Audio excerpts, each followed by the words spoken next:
こんにちは、トバログです。今回はですね、無印良品からなんとね、iPhone ケースが発売されたので、こちらを紹介していこうと思います。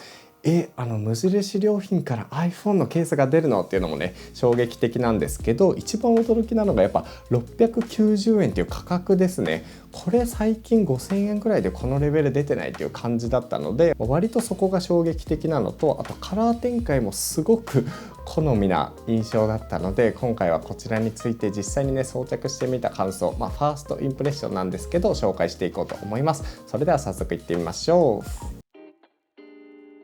はい、というわけで早速紹介していくんですが、こちらが無印良品の iPhone ケース再生 TPU スマートフォンケースのシリーズです。これ価格がね690円なんですよ。1個めちゃくちゃ安くないですか？そもそもねダイソーとか100均とかにもねこういう iPhone ケースって売ってるので、それをね考えると不思議ではないんですけど、勝手なね想像として最初発売された時は1個1900円ぐらいかなとか思ってたんですよ。それがまさかね3分の1の価格で売られてたっていうので、ちょっと驚いてその場でね購入してしまいました。早速ね開封していこうかなと思います。まずはこのホワイトグレーですね。個人的には一番好きな色なんですが、ホワイトグレーは可愛い。ちょっとこれ後で触れていきます。でオレンジ、オレンジあるのいいですよね。ここ最近のトレンドというか、オレンジが展開されるの嬉しい。はい、かわいい。いいですね、このくすみオレンジ系のカラーで、最後にダークグレーですね。ブラックまではいかないけど濃いめのグレーで iPhone のカラーに合わせてるのかなって感じなんですが、これまた上品なブラックまでいかないグレーという感じでいい感じです。今回なんとハンドストラップもね展開されていたので、オレンジだけなんですけど購入してきています。ちょっとこれも開けてみよう。よいしょ。はい、取るといい感じ。ここはねブラックでこういうタグみたいなので、これでね引っ張っても取れないようになっているっていうスタイルですね。ちょっと後で紹介していきます。はい、改めてこちらが今回のね iPhone ケースですね。カラー展開がすごく無印良品っぽくて良くないですか？なんかトラベル系のねメッシュポーチとかもこういうカラー展開で、グレーのね、こういうライトグレー風のスタイルだったりとか、最近ねオレンジのものが展開されていたり、こういうねダークグレーっぽいのもあったりで、そこのねトラベルメッシュポーチシリーズとかと合わせてるのかなっていう感じなんですけど、このカラー展開がすごく無印っぽくて最高です。何よりさっきから紹介しているんですけど、この素材感で、690円でね展開されるっていうのがめちゃくちゃ嬉しいですよね。今回の iPhone ケースは残念ながらね最新の iPhone16 シリーズには対応してないんですけど、14と15シリーズに対応しているっていう形ですね。ちなみに今回僕が購入しているのは iPhone15 Pro 用のケースっていう感じです。16はね今年はちょっと見送っちゃったんですよね。それにしても個人的には iPhone シリーズ専用のねケースを無印良品が出すっていうのは割とね衝撃的でしたね。これまでもガジェットポーチだったりとか、あとはこういうねモバイルバッテリーとか USB 充電器とかね、そういうのを展開していて、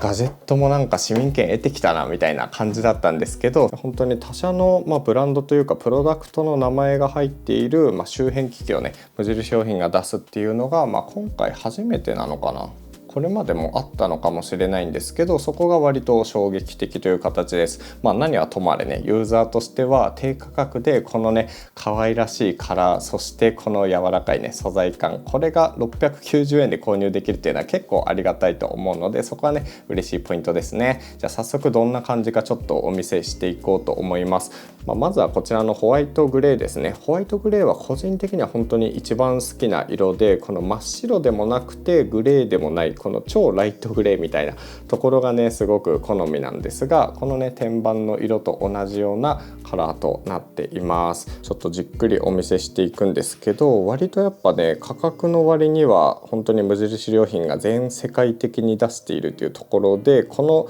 なんかね滑らかなここのR のデザインというか、こういう柔らかさとか、ちゃんとね縁の部分とかも安っぽくなくしっかりとね加工されている印象がありますね。でかつこれ一応ね TPU 素材なんですけど、素材感は結構マットでサラサラとした素材感となっています。本当に塗装されているとかではなくて、多分ね TPU の素材そのままだと思うんですけど、しっかりとねサラサラとした素材感です。ここはね嬉しいですね。でボタンの部分とかはくり抜きとかはなくて、こういうね形になってポコッとしている形ですね。若干ここのくり抜きとかは本当にくり抜いたままっていう感じのね、この柔らかいここが加工が入っているとかでもなくキリッとはしているんですけど、それ以外は本当に価格を考えると満足のいく素材感っていう感じはしますね。で価格が価格なので、後ろ側も本当に同じ素材です。表面とこのマイクロファイバーで加工してあるとかそういうこともなく、本当にね全く同じものっていう感じですね。ちょっとせっかくなので僕が普段使っているこのポチポチとキーボードがついている iPhone ケースからちょっと着替えていきたいと思います。これはこれでねめちゃくちゃいいんですけど、めっちゃピーキーっていう感じで、この無印の方はねやっぱりスタンダード、本当のスタンダードっていう感覚ですね。これはちょっと対極にあるケースなんですが、これもね動画で過去に紹介しています。でこれをこっちに付け替えると、いやこれこの素材感いいですね。よいしょ。で結構いいんじゃない？結構すごい。これノーマル感がめちゃくちゃすごい。普通に何もつけない時よりもスーパーノーマルっていう感じがしますね。この無印良品感満載だわ。全然ロゴとかもなくて、このアップルロゴとかねそういうのも全く見えず、本当に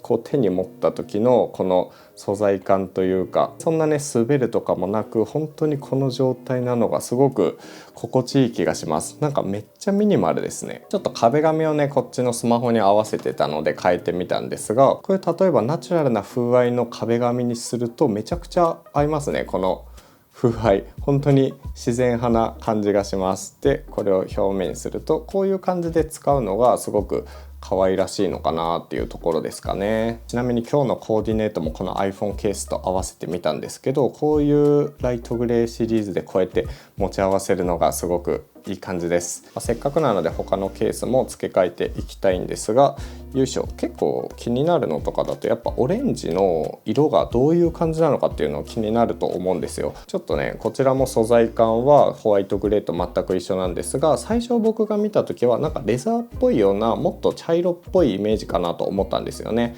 なんですけどどっちかっていうとちょっと人参っぽいというか、根菜類のこの自然なちょっとくすんだオレンジっていう印象があるかなと思います。本当に茶色ではなくてオレンジでもなくてくすんだねちょうどいい自然な色っていう感じですかね。ちょっとこっちもつけていこうかな。最近やっぱねガジェットもオレンジ色とかがねすごく人気なので、こういうね風合いと合わせて使うのも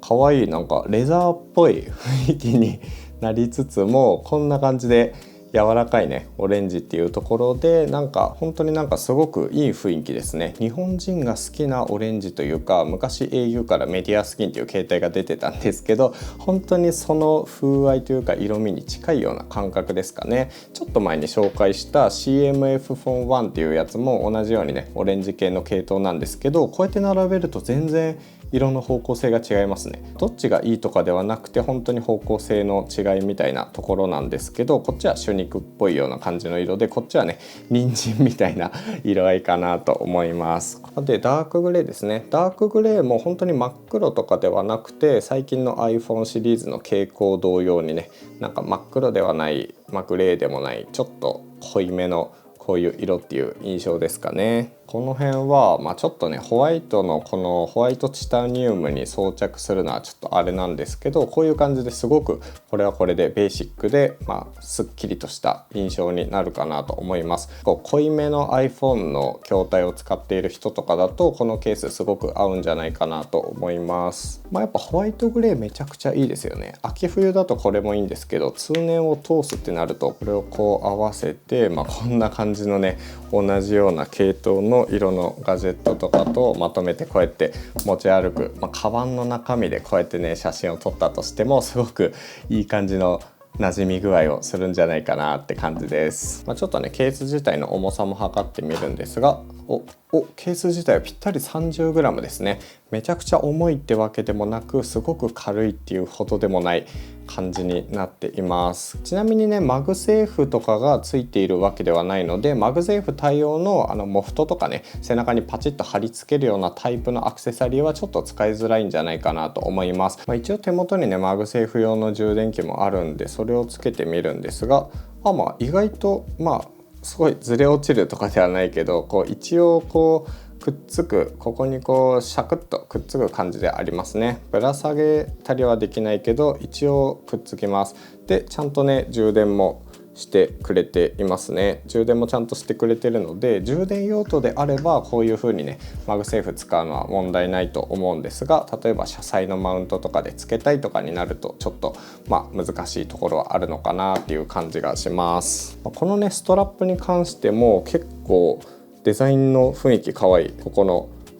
ストラップのこのざらついたサンドブラストマット加工みたいなのが施されていて、ここのリングのこの部分もねしっかりとくすみオレンジで統一されているところが可愛いなと思います。これ嬉しいなと思うのが、このねストラップ用のこのケースの中にはめ込むタイプのリングもちゃんと付属してるんですよ。例えばね iPhone 以外のスマートフォンでもこれをねちゃんとこの USB-C とかのポートにちゃんと引っかかるタイプであれば普通に使えるのかなって感じです。どんな雰囲気かって感じですよね。結構色味の展開とかもあるんですが、このホワイトグレーっていうのがなかったんですよね。ストラップだとオレンジ、ダークグレー、黒の3色展開だったので、ちょっとどの色にしようかなっていうのは悩むところではあるんですが、一応今回ホワイトグレーにも合わせることを考えてオレンジにしてみました。こういう風にすれば、これはねこれでなんか可愛いですね。この白の感じにこのねこれでこういう風にぶら下げて、普段使えるっていうところは可愛いかなと思います。実際のストラップの長さはこんな感じですね。それなりにね長いので、例えばこうやって使っていて満員電車でね落としそうになってとか言って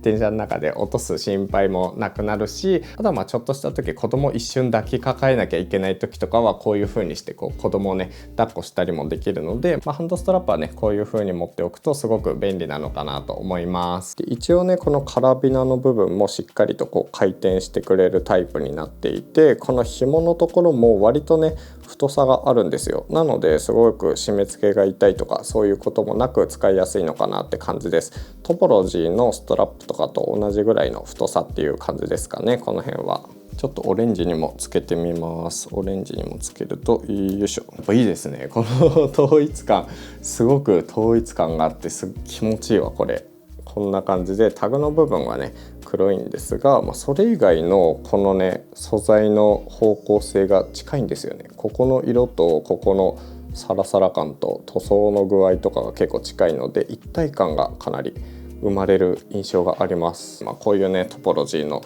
やつをこうやってくっつけて、トポロジーだとこっちとこっちにねタグがあるんですが、これも一応こんな風に一箇所に留めれば使えるかなって感じです。こういう風な感じになっちゃうんですが、このままねこうやってぶら下げながら使うっていうことも可能です。意外とねトポロジーにもこういう感じのカラーが売られていたりするので、ホワイトグレーない残念だなと思ってる人はこういう風にね他のメーカーのやつと組み合わせて使ってもいいんじゃないかなっていう感じはします。今回ねハンドストラップだけの展開なんですけど、12月に一応ネックストラップっていうのもね発売予定なんですね。やっぱねネックストラップって結構子育て世代にはすごく大事で、こういうハンドストラップとかだとやっぱね子供砂場で遊んでる時とか抱っこずっとしなきゃいけない時とかって結構ブラブラして煩わしかったりするんですよね。なのでネックストラップとかだと肩からかけちゃえばね全然気にならないので、結構子育て世代的にはネックストラップ早くって感じだと思うんですが、12月に一応発売予定らしいので、その辺はね結構楽しみにしています。はい、というところで今回はね本当に手短なんですけど、無印良品が発売したこの iPhone ケースについて紹介してみました。想像以上にね690円という価格ながら、カラーの展開もね無印っぽくてすごくいい感じだし、素材感もね、本当にベーシックではあるんですけど気持ちよく普通に使える感じだと思うので、これはね個人的にはおすすめしたいアイテムかなと思います。一方で、気になる人がいるとすればマグセーフにね非対応なので、例えば車載でこうやってね、いつもスマートフォンをここに置いてるよみたいな人だとちょっとね使いづらいかなっていうのと、あと一応マグセーフ充電はできるんですけど、その辺のね吸着力みたいな磁力がすごい弱い感じなので、そこが気になる人はいるかなってところですかね。是非ね気になった人は概要欄とか、あと店頭でも売られていると思うのでチェックしてみてください。それとこの動画気に入っていただけた方は是非チャンネル登録もお願いします。それでは次の動画でお会いしましょう。とばログでした。